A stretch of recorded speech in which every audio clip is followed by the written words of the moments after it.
How about that? You need to see what a winner looks like? Huh?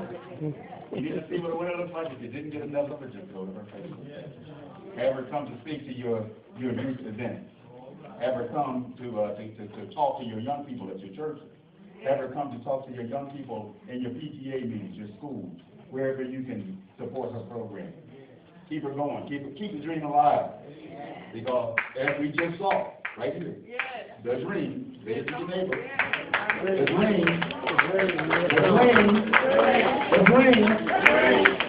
lives on. I believe that Mr. Fritz would like for me to introduce a very, very, very special lady who has come into this community like gangbusters. You need to know this lady, young people, because she is moving in a mighty, mighty, mighty powerful direction. This lady sang from this podium not very, very long ago.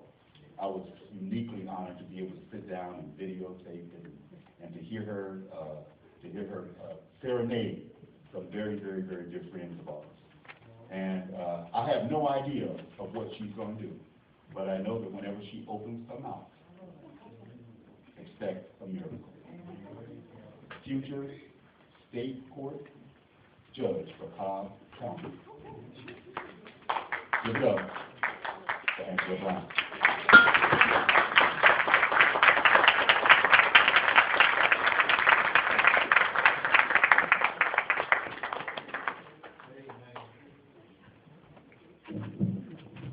I'm not going to sing. No, listen, I want to just give some words to the young people. Thank you so much for that introduction. I really am humbled by it. But there's so many other people in here who have done things remarkable and have put things in place so that I can walk in the shoes that I walk in. I love that the theme was, and I apologize for being late. I had a function downtown. The traffic is horrible. But I wanted to be here for a couple of reasons. One, because this is what my great friend has always been about. He has always said that, you have to give of yourself into the community. And Pastor Brave gave of himself, I'm not going to cry, gave of himself, would encourage me. I see Reverend Coleman in the back, that's my other buddy. They call me on the phone. What you doing, Jill? Hey, today, how you doing? Always comforting me, always there. The other thing is that, I love the theme, the dream lives on. You write about it, you thought about it, what does that mean when you put the words to paper? I like the poem for you. But it makes you, I won't leave that alone. It makes you think about what does that really mean? The dream lives on, and I believe that the dream lives on in every one of us. Mm-hmm. There's a dream that was placed in me by my mother and my father and my grandmother. They prayed that into me, and God birthed it out of me.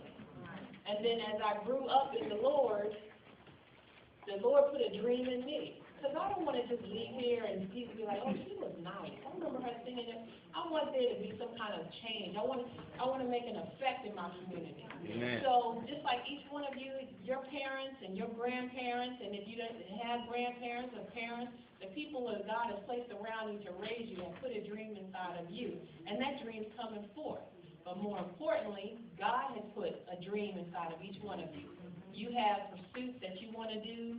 You might want to be a doctor, you might want to be a teacher, you might want to be a lawyer, you might want to be the President of the United States. But that is something that God has put in you, and if you walk with Him, He'll bring that dream out. And whatever you do, you will just change the world. Amen. I laugh because I ain't going to say any names of people who Illa June put some stuff on YouTube, because I pulled up on YouTube, I'm like, my song get on YouTube. But YouTube is just the media now. We talk about Facebook with this young lady, and I've already sent you my friend request. But Facebook, you can impact your community here, your community church, and the worldwide community by getting something on Facebook, putting something on YouTube. Don't limit yourself. I always say people try and put you in a box. God is never in a box, right? You make a bigger box. If you don't fit what's in your box, you make a bigger box.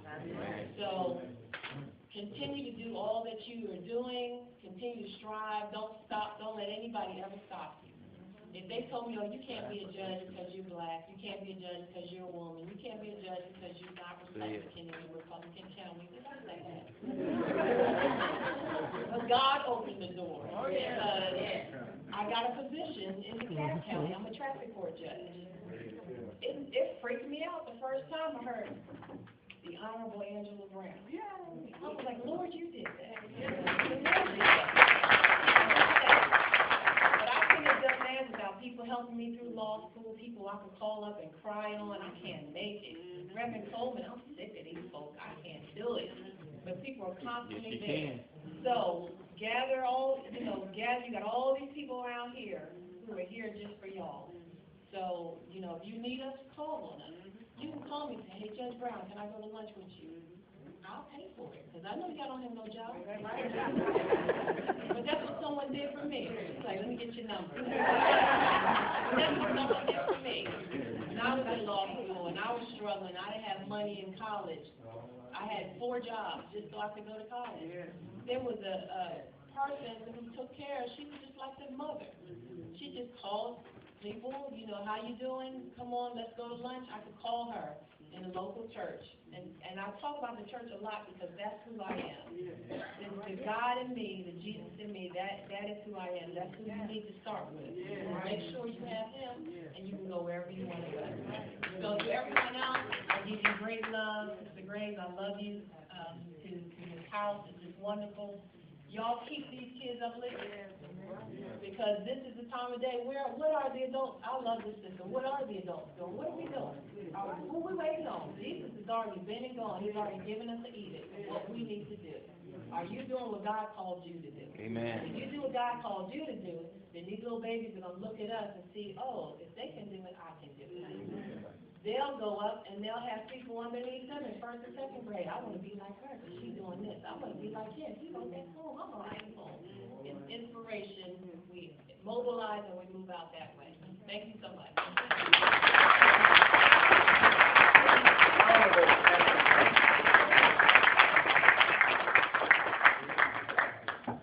We are just about at that magic moment where our judges come and take this position, and you have heard the names of the judges, but we'd like to get them up here in front of you because, they say that the accused has the right to pay. The judges, so come on down, judges. Let's get a look at you. These are some of the folks who are leaders in the community.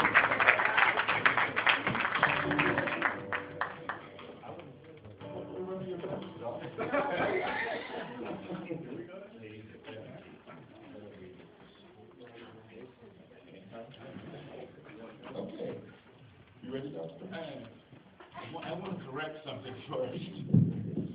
Okay, and the correction I want to make is, I'm not a doctor. And maybe somebody sees something that I don't see. But I do have multiple degrees. I have a master's in math, and I'm currently working on a master's in accounting. And maybe after that, who knows? First, a word of encouragement for the youngsters. We're very proud of you. Yeah. It takes some courage to get up here.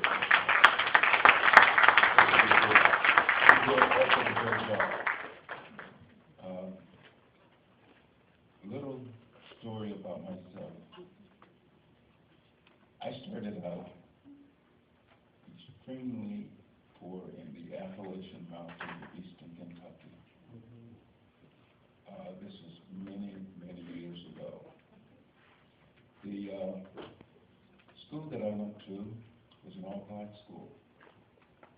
If you were a male in the high school, it was so small, you were automatically on the basketball team. There were no other sports, by the way. We didn't have enough boys in school to support that. When I was a senior in high school, my principal came to me and encouraged me to go to college. a school called Berea College in Kentucky. Has a work-study program. This is November of my senior year. They stopped taking applications in October. He said, go ahead, put in an application. He said, all they can say is no, and you're right back where you started from. They accepted my application. I always say this, don't be afraid to put, so to speak, the monkey on someone else's shoulders. Always listen to guidance and people. Proper guidance. Okay? People are not going to lead you along. They're with you. They will be with you in everything that you do. Continue to grow. Listen. Listen to those about you. But most of all, keep God on your side. I have Amen. that brought me along. And now we're going to announce some of the winners. The winner in the Atlantic category, because there's no competition, of course there's no competition, it's good. And Margaret Smith, I may be pronouncing that wrong. Smith? Mary Quill, okay. The winner there, and we have, would you please come forward and call your name also?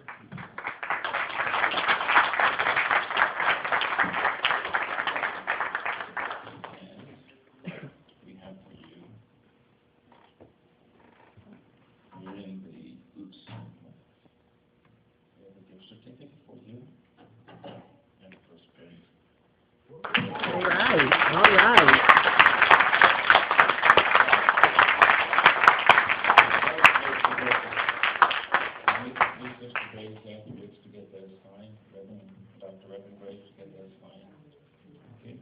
Now we go to the third category, and there we have Corbett as our #1 winner.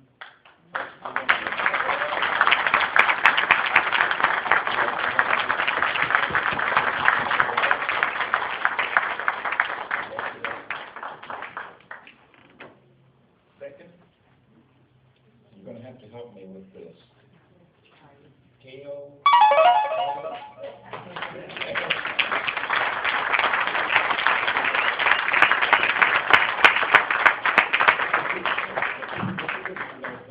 Aki Bogun.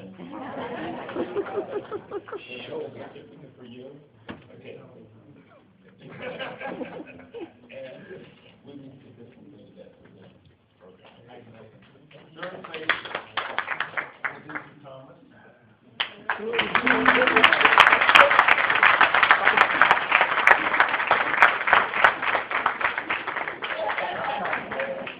Today is one of our members here at Amanda Tabernacle.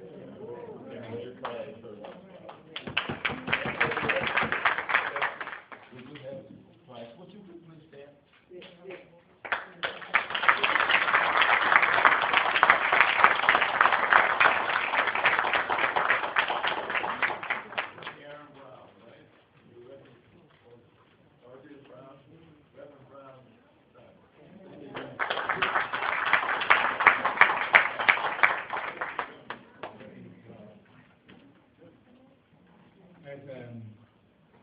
Unaccustomed as I am to public speaking, I'd like to say thank you for inviting me to serve as judge for the presentation this afternoon. I was requested to come out by a colleague of mine because he had another obligation today. And I'm glad he picked on me because I've seen some wonderful presentations this afternoon. And I'll tell you, this is not the last you will see of me. I was picked because I happen to be the scholarship chairman for the local chapter of my fraternity, Omega Psi Phi fraternity, Pioneer and chapter. But I'm the scholarship committee chairperson for that. And we had some wonderful high school seniors picked last year. We're getting to that time of year, and we're about to solicit again people who apply for scholarships. Based on what I saw this afternoon, I'm going to be looking at this orientation.